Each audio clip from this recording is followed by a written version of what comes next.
마빈 토케이어라고 하는 분이 지으신 책 중에 영원히 살 것처럼 배우고 내일 죽을 것처럼 살아라 라고 하는 책의 제목이 있습니다. 책 제목 그대로 마지막 시대를 살아가는 우리들이 어떤 삶의 자세를 가지고 살아가야 할지에 대해서 가르쳐주고 있는 책이라고 이야기할 수 있겠습니다. 이 책의 주인인 토케이어라고 하는 분은 유대교의 아주 존경받는 랍비입니다. 하나님을 어떻게 올바르게 섬기고 이 땅에서 하나님의 뜻을 온전하게 펼치며 살아갈 수 있을지에 대해서 우리에게 가르쳐주고 있는 아주 좋은 책이라고 이야기할 수 있겠습니다. 우리가 영원히 살 것처럼 배워야 하는 이유는 더 이상 배우지 않는 것은 죽는 것과 다름이 없기 때문에 그렇습니다. 인간에게는 두 번의 죽음이 있다고 합니다. 한 번은 정신적인 죽음이고 또 다른 한 번은 육체의 죽음입니다.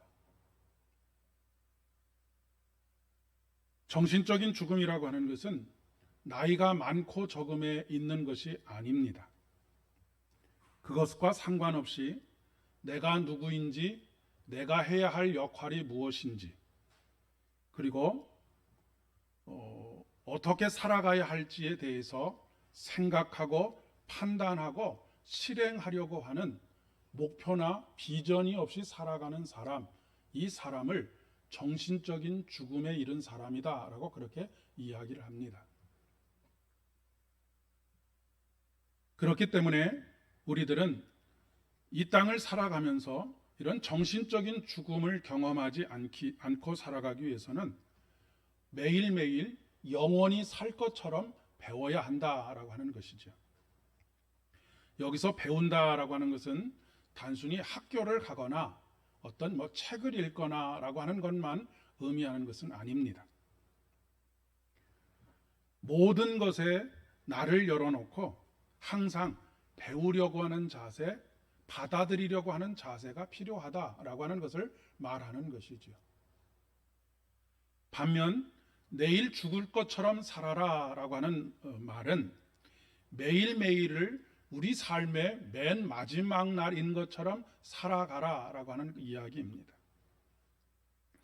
이것이 성경이 말하고 있는 종말론적인 삶이라고 그렇게 이야기할 수 있겠습니다. 오늘 누가복음 40절의 말씀에 보면 12장 40절의 말씀에 너희도 준비하고 있으라 생각하지 않은 때에 인자가 오리라 라고 말씀하고 계시기 때문에 그렇습니다. 제가 새벽기도 시간에도 말씀을 나누었었는데 오늘 주어진 기회를 내 것으로 삼지 않으면, 그것을 누리지 않으면, 그것을 향유하지 않으면 결코 내 것이 될 수 없다라고 하는 말씀을 드렸습니다. 내가 아무리 많은 재물을 쌓아놓아도 그것을 지금 내가 사용하지 않으면 그것은 내 것이 아닌 것이지요. 죽은 이후에야 그것이 누구에게 가는지 어떻게 알겠습니까? 그것이 전도서에서 솔로몬이 했던 고민이기도 합니다. 그렇기 때문에 필요한 것은 내일이 없는 사람인 것처럼 오늘 나에게 주어진 물질과 시간들을 사용해서 살아라 라고 하는 것이죠. 시간도 마찬가지입니다. 특별히 시간은 모든 사람들에게 공평하지 않습니까? 24시간이라고 하는 시간이 나에게 주어집니다. 그런데 그 24시간이라는 시간을 내 것으로 삼지 않으면, 내 것으로 만들지 않으면 그 시간은 내 시간이 아닌 것이지요. 우리가 바쁘고 분주하게 매일매일을 살아가면서 내가 살고자 하는 삶을 사는 것이 아니라 무엇인가 쫓겨서 사는 것이라고 한다면 그것은 진정한 의미에서 사는 것이다 라고 말할 수 없다라고 하는 이야기입니다. 그렇기 때문에 종말론적인 삶을 산다라고 하는 것은 어차피 내일이 되면 다 없어질 것이니 오늘 아무것도 하지 않고 그날을 기다리자라고 말하는 것은 올바른 믿음의 사람의 자세가 아니라고 하는 것이죠. 이것은 이단들이 가르치고 있는 것입니다. 오히려 오늘을 변혁하는 힘을 가지는 것이 종말론적인 삶입니다. 오늘을 바꾸어가는 힘이 되는 것이죠. 여기에서 믿는 사람에게는 언제나 희망이 있는 것입니다. 히브리서는 핍박받는 초대교회 성도들을 향한 편지입니다. 그들은 그들의 삶의 모든 자리에서 배교를 강요받았습니다. 그리고 굴종을 강요받았습니다. 예수를 믿는 한 너희들에게 주어지는 것은 아무것도 없다라고 하는 사회적인 압력이 그들에게 작용하고 있는 때였습니다. 그렇기 때문에 수많은 사람들이 배교와 굴종의 삶을 살았습니다. 그들이 상대하기에는 로마 제국과 그들을 노골적으로 천대하는 유대교와 유대인들을 감내하는 것이 불가능했기 때문에 그렇습니다. 그러나 그들 중에 많은 또 다른 성도들은 배교와 굴종을 거부하는 삶을 살았습니다. 그들은 생명을 선택했습니다. 그리고 그 생명을 선택한 행위 중에 하나가 바로 순교입니다. 여러분, 우리가 보통 순교는 죽음을 선택했다라고 생각하기 쉬운데 하나님 앞에서의 순교는 생명을 선택하는 것입니다. 죽음을 선택하는 것이 아니라 생명을 선택하는 것이 순교인 것이죠. 순교는 신앙의 절개를 지키기 위해서 죽음을 선택하는 것이 아니라 생명의 주님을 선택하는 것이기 때문에 그렇습니다. 초대교회의 수많은 성도들이 느꼈던 압박과 현실적인 어려움, 고난들과는 비교할 수 없지만 우리들도 우리의 삶을 살아가면서 수많은 현실의 벽에 부딪힙니다. 어떤 때는 굴종을 강요당하기도 하고 어떤 때는 내가 믿고 있는 하나님을 내가 더 이상 믿지 않는다라고 말하지는 않지만 그래도 정의에 눈 감아 버려야 할 때, 그런 것을 선택해야 할 때가 우리에게 있습니다. 그런 때에 오늘날도 안타깝게도 많은 성도들이 배교와 굴종을 선택하는 경우들이 굉장히 많습니다. 사단에게 무릎을 꿇는 것이지요. 사단은 예수님을 높은 산으로 데리고 가서 천하만국과 영광을 보여주지 않습니까? 그리고 예수님께 이렇게 말씀하십니다. 만일 내게 엎드려 경배하면 이 모든 것을 내게 주리라 라고 말씀하십니다. 내게 엎드리면이라고 하는 것은 무엇입니까? 배교하는 것입니다. 그리고 굴종을 요구하는 것이지요.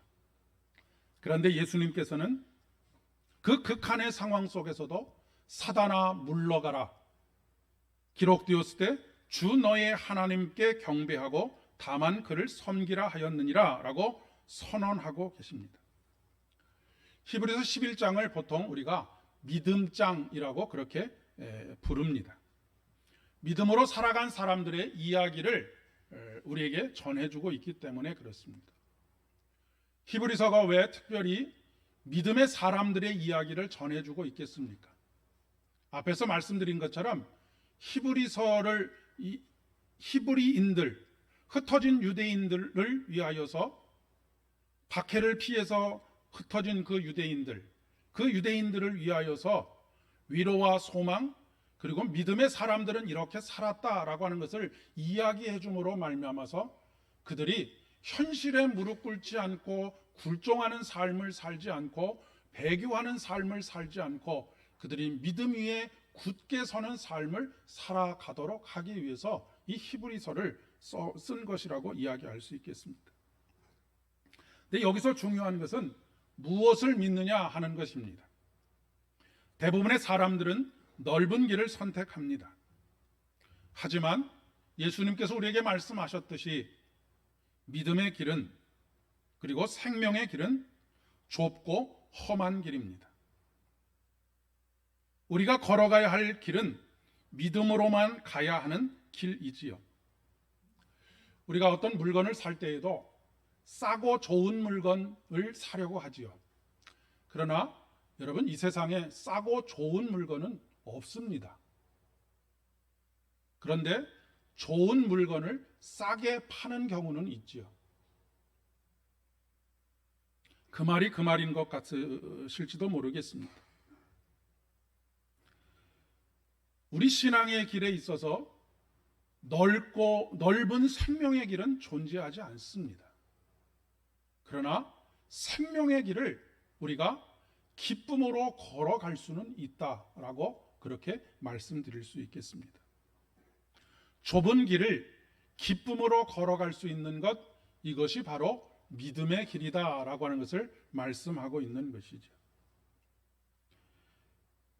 그런데 우리의 연약함을 아시는 주님께서 믿음으로 살아가는 일에 있어서 내가 주도적으로 그 일들을 이겨내고 넘어서도록 하는 것이 아니라 하나님께서 이끌어 가신다라고 하는 것입니다. 우리는 단지 그분을 믿는 믿음, 신뢰를 가지고 그분의 손을 붙잡고 그분과 함께 동행하는 삶을 살아가는 것, 이것이 바로 믿음으로 살아가는 것입니다.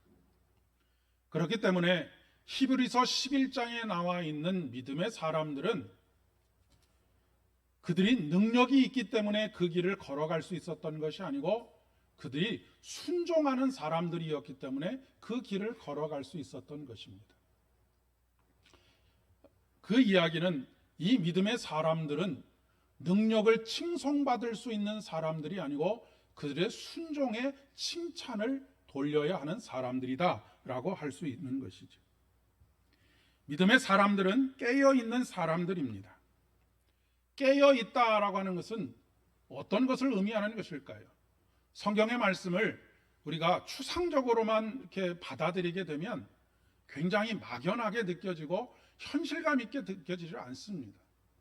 깨어있다라고 하는 것은 24시간 잠을 자지 않는다라고 하는 것이 아니라 우리의 모든 삶의 자리에서 하나님의 현존을 느끼면서 산다라고 하는 그런 의미입니다.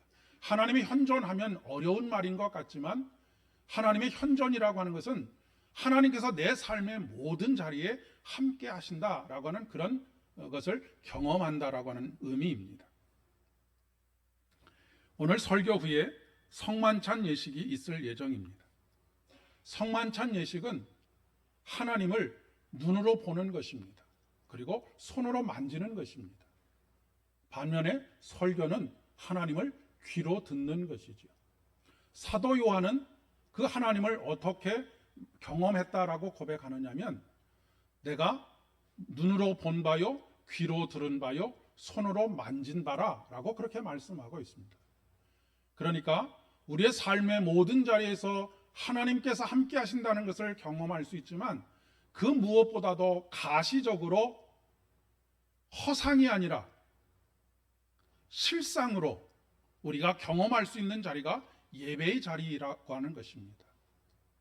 우리는 이 예배를 통해서 설교와 성만찬을 통해서 하나님을 눈으로 보고 귀로 듣고 손으로 만지는 경험을 할 수 있게 된다라고 하는 그런 이야기입니다. 그렇기 때문에 우리가 예배를 소중하게 여기는 것이고 예배를 그토록 아끼는 이유이고 예배를 그토록 지켜내야 한다라고 그렇게 믿고 있는 이유인 것이죠. 하나님께서 빵과 포도주로 이곳에 임재하고 계시다라고 하는 것을 경험하는 것입니다. 그리고 이러한 경험은 우리의 삶의 현실을 뒤바꾸는 힘이 있는 것이죠. 이 하나님은 창조주 하나님이시고 이 하나님은 구원자 하나님이시기 때문에 이 하나님을 경험한다라고 하는 것은 오늘의 나를 바꾸는 힘, 그 힘을 가지게 된다라고 하는 그런 이야기입니다. 오늘 창세기의 말씀을 보면 아브라함은 대를 이을 후사가 없다라고 하는 현실에 직면하게 되었습니다. 이것은 결코 그냥 간단한 일이 아닙니다. 우리는 보통 아브라함 하면 아브라함이 호롤단신 아내 사레와 그리고 조카 롯, 이 세 사람이 길을 떠난 것으로 생각하기 쉬운데 그렇지 않습니다.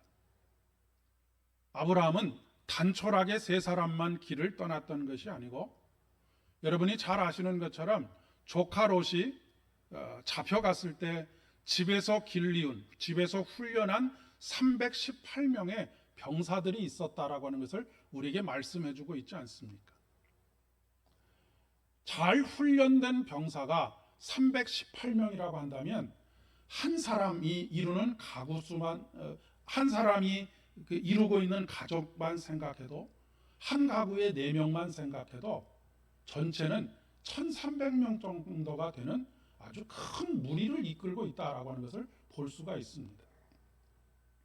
그러니까 지금 단지 대를 잇는 것으로 끝나는 것이 아니고, 어찌 보면 작은 왕국, 물론 아브라함이 왕이 된 것은 아니지만 작은 왕국을 이룰 만큼의 그런 리더를, 지금 믿을 만한 리더를 세워야 하는 그런 상황 속에 있는 것이죠. 그런데 현실의 큰 벽에 부딪히고 있는 것입니다.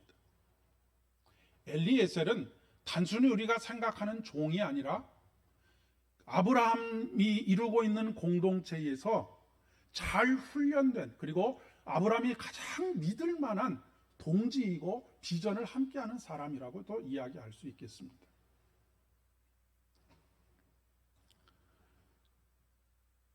그리고 이 공동체가 가지고 있었던 하나님, 여호와를 하나님으로 고백하는 가운데 가지고 있었던 힘은, 그와 비슷한 왕국들, 그 당시에는 성을 하나 만들어 놓고 거기에 왕이 되어서 통치를 하는 구조였기 때문에 롯을 구하러 갈 때도 4개의 왕국, 4개의 성의 연합군을 아브라함의 이 훈련된 318명의 군사들이 가서 물리치고 롯을 구해오고 많은 재물들을 얻어서 멜기세덱 제사장에게 그 중에 10분의 1을 드렸던 것을 우리가 기억하고 있지 않습니까? 이런 현실의 벽에 부딪혀서 아브라함은 자기가 생각할 수 있는 최선의 대안을 지금 생각하고 있습니다. 염두에 두고 있지요. 그것이 무엇이냐면 엘리에셀을 잘 훈련되어 있을 뿐만 아니라 그가 믿고 신뢰하고 비전을 함께하는 엘리에셀에게 그 공동체를 맡기기를 원했던 것이지요. 그런데 하나님께서 그를 밖으로 이끌고 가십니다. 그리고 하늘을 우러러 뭇 별들을 셀 수 있나 보라. 또 그에게 이르시되 내 자손이 이와 같으리라 라고 말씀하고 있습니다. 이어지는 말씀을 통해서 아브라함이 여호와를 믿으니 하나님께서 이를 그의 의로 여기셨다라고 기록하고 있습니다. 아브라함이 하나님을 믿으니 다른 대안을 생각하고 낙심하고 좌절했던 그 오늘의 삶이 어떻게 되었다고요? 새로운 힘과 소망을 가지게 되었다라고 하는 것을 이야기하고 있는 것입니다. 그렇기 때문에 종말론적인 신앙을 가진다라고 하는 것은 오늘을 변혁시키는 힘을 가지는 것입니다. 그래서 세계 역사 속에서 기독교 신앙을 가지고, 온전한 기독교 신앙을 가지고 있는 모든 땅에는 변혁의 역사들이 일어났던 것을 세계 역사 속에서 우리가 발견할 수 있는 것입니다. 우리가 믿는다라고 하는 것은 바로 그러한 것입니다. 현실의 벽에 부딪혀서 좌절하고 낭망하고 포기하고 하나님께서 약속하신 것이 아닌 다른 것을 모색하는 그런 자리에서 온전히 하나님을 믿으니 하나님께서 하나님의 의를 그에게 나타내셨다라고 하는 그런 표현인 것입니다. 아브라함의 눈에는 당장에 가시적으로 보이는 것이 없었지만 그는 이미 아들을 받은 사람처럼 행동하고 있는 것을 보게 되지요. 그는 약속의 말씀을 확신하고 있습니다. 우리가 믿는 것은 하나님의 약속의 말씀을 믿는 것입니다. 허망한 것을 믿는 것이 아니라, 뜬구름을 잡는 것이 아니라 약속하신 말씀. 그런데 그 하나님은 어떤 하나님이시냐면 여호와 하나님이십니다. 여호와를 하나님으로 삼은 백성은 복이 있도다 라고 하는 것이 시편의 고백이 아닙니까? 12절의 말씀에 여호와를 자기 하나님으로 삼은 나라 곧 하나님의 기업으로 선택된 백성은 복이 있다라고 말씀하고 있습니다. 그 사람은 바로 믿음으로 살아가는 사람입니다. 삶의 모든 자리에서 하나님의 현존을 인식하면서 살아가는 사람입니다. 그런데 많은 사람들이 여호와를 하나님으로 삼지 않고 물질을 하나님으로 삼고 명예를 하나님으로 삼고 권력을 하나님으로 삼아서 그 인생이 복된 인생이 아니라 패망의 인생을 살아가는 경우들이 얼마나 많이 있는지 모르겠습니다. 여호와를 자기 하나님으로 삼게 되게 되면 오늘 시편 33편의 12절로 22절까지의 말씀을 보면 굽어 살피신다, 살핀다, 굽어 살핀다 라고 하는 표현이 4번이나 나옵니다. 여호와를 자기의 하나님으로 삼게 되면 하나님께서 우리를 굽어 살펴보신다라고 하는 것입니다. 그리고 이어지는 19절의 말씀에서 그들의 영혼을 사망에서 건지시며 그들이 굶주릴 때에 그들을 살리시는도다 라고 고백하고 있습니다. 현실을 바꾸는 힘은 우리에게 있는 것이 아닙니다. 그분의 현존 속에서 우리를 굽어 살펴보시고 우리를 구원하시는 하나님, 영혼의 사망에서 건지시고 굶주릴 때 살리시는 하나님께 있는 것입니다. 그래서 사도 바울은 내게 능력 주시는 자 안에서 내가 모든 일을 할 수 있다라고 고백하고 있는 것입니다. 그렇기 때문에 하나님께서는 오늘도 누가복음의 말씀을 통하여서 깨어 있으라라고 권면하고 계시는 것입니다. 준비하라, 깨어 있으라. 마지막 날이 가까이 왔다.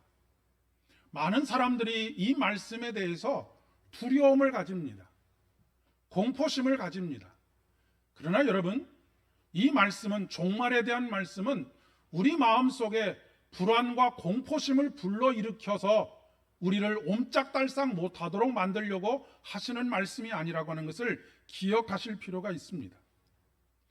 준비하라, 깨어 있으라 라고 하는 말씀은 바로 하나님의 현존을 믿고 오늘 우리의 삶을 변혁시키는, 절망 가운데 있는 우리의 마음이 희망을 다시 품을 수 있고 난관에 부딪혀서 도저히 극복할 수 없다라고 생각하는 그 자리에서 믿음으로 한 걸음을 내딛게 될 때에 홍해가 갈라지는 역사를 경험하는 그런 삶을 살아가는 것을 의미하는 것입니다. 그러니 모두의 말씀드린 것처럼 영원히 살 것처럼 배워야 하고 내일 죽을 것처럼 살아야 하는 것이죠. 그런데 우리는 정반대로 우리의 삶을 살아갈 때가 참 많습니다. 하루만 살 것처럼 배우고 영원히 살 것처럼 살아가는 사람들이 많이 있기 때문에 그렇습니다. 하루만 살 것처럼 배운다라고 하는 것은 어쩌다 한 번, 1년에 한 번, 2년에 한 번 하나님의 현존을 경험하고 그 현존을 1년을 우려먹고 2년을 우려먹고 10년을 우려먹고 20년을 우려먹으면서 살아가는 사람입니다. 하나님을 향하여 매일매일 자기를 열어놓지 않고 어쩌다 경험한, 젊은 날에 경험했던 그 하나님과의 뜨거운 만남을 10년, 20년, 30년, 40년을 우려먹으면서 영원히 살 것처럼 살아가는 것을 말하는 것이죠. 또한 영원히 살 것처럼 산다는 것은 어떤 삶을 통해서 나타나느냐면 쌓아놓는 삶, 쟁여놓는 삶을 통해서 살아갑니다. 왜 쟁여놓겠습니까? 오늘이 마지막 날인 것처럼 산다면 왜 쟁여놓고 살겠습니까? 쟁여놓고 사는 것은 내가 그 부자의 비유에서도 그렇지 않습니까? 창고와 곳간에 가득 채워놓고 이제 평안히 지내자라고 했을 때 하나님께서 그 영혼을 불러가시면 그것이 누구의 것이 되겠느냐라고 묻고 있습니다. 다 없이 하고 닭발성처럼 살아가라라고 하는 그런 말씀이 아니고 하나님께서 오늘 내 삶에 역사하시게 하는 대로 필요한 곳에, 마음이 감동하시는 곳에 항상 열려있는 가운데 하나님의 뜻을 헤아리고 하나님 나라를 함께 이루어가는, 하나님 나라에 동역하는 그런 삶을 살아가야 함을 말씀하고 있는 것이지.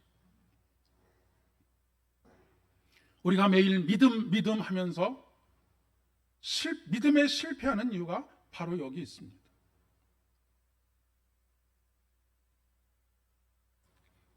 한 사람이 두 주인을 섬길 수 없다라고 말씀하시는 이유가 바로 여기 있는 것이죠. 예배는 우리 주님의 현존 앞으로 나오는 것입니다. 아까도 말씀드렸듯이 말씀과 성만찬입니다.